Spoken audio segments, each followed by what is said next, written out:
Hi hello ಆತ್ಮೀಯ ಹೇ ಸೀತಾರಾಮ್ ವೀಕ್ಷಕರೇ, ನಾನು ನಿಮ್ಮವ ಇವತ್ತು ಮಲ್ಲಪ್ಪ ಜೋತ ತಮಗೆ ಇವತ್ತಿನ ಪ್ರಮುಖ ಸುದ್ದಿಗಳಿಗಾಗಿ ಆಹ್ವಾನಿಸ್ತಾ ಇದ್ದೇನೆ. ತಾವು ನೋಡಬೇಕು, ನೋಡೋದ್ರ ಜೊತೆಗೆ ನಿಮ್ಮ ಅಭಿಪ್ರಾಯ ಮಾಡಿಸ್ತಾ ಇರಬೇಕು.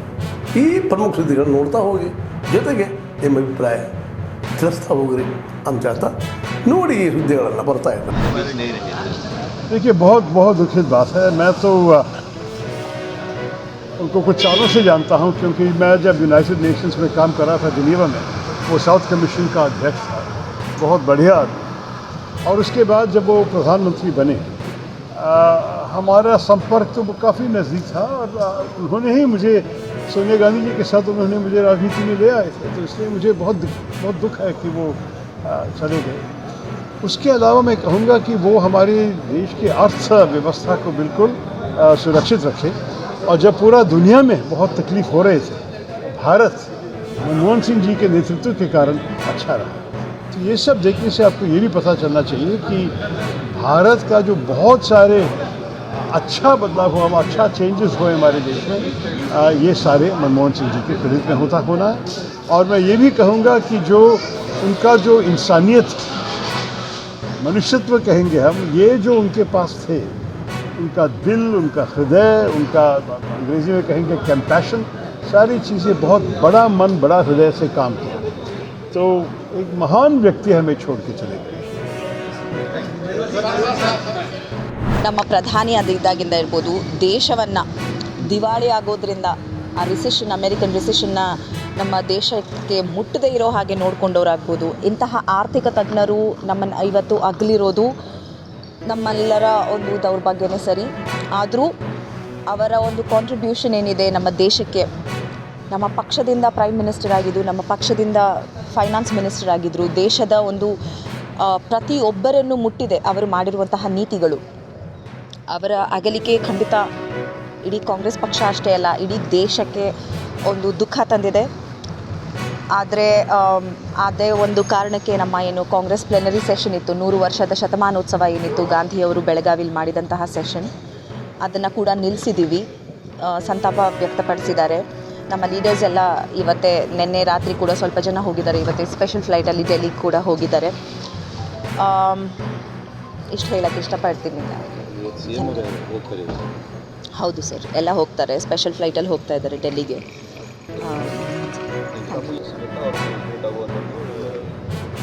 ಇಲ್ಲ ಸರ್, ನಾನೀಗ ಬೆಂಗಳೂರಿಗೆ ಹೊರಟಿದ್ದೀನಿ.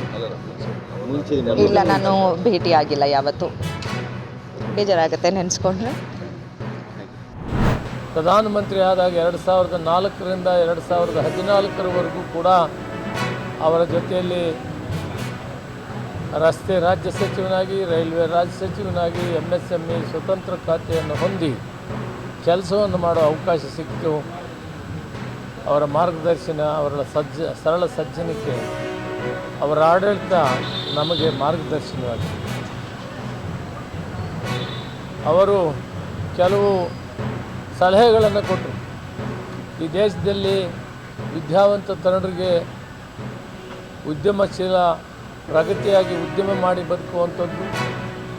ಅದಕ್ಕೆ ಏನು ಕಾರ್ಯಕ್ರಮ ಮಾಡಬೇಕಂದ್ರೆ, ಖಾದಿ ಇಂಡಸ್ಟ್ರಿ ನನ್ನ ಕೆಳಗಡೆ ಬರ್ತಾಯಿತ್ತು, khadi village industry commission.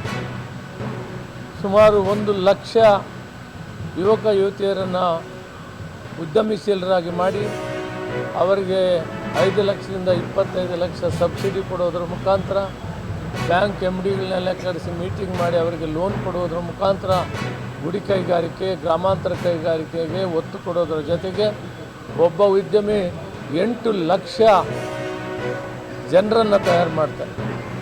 1 lakh ಉದ್ಯಮಿಗಳು ಒಬ್ಬ 8 ಜನರಿಗೆ ಕೆಲಸ ಕೊಡೋದ್ರ ಮೂಲಕ ಈ ದೇಶದಲ್ಲಿ 8 ಲಕ್ಷ. ಕುಮಾರ್ ಸಿಂಗ್ ಅವರು ಸ್ವರ್ಗಸ್ಥರಾದಂಥ ಕೆಳದು ದಿಗ್ಭ್ರಮೆಯಾಗಿದೆ. ಈ ದೇಶದ ಅತ್ಯುತ್ತ ರಾಜಕಾರಣಿ ಮತ್ತು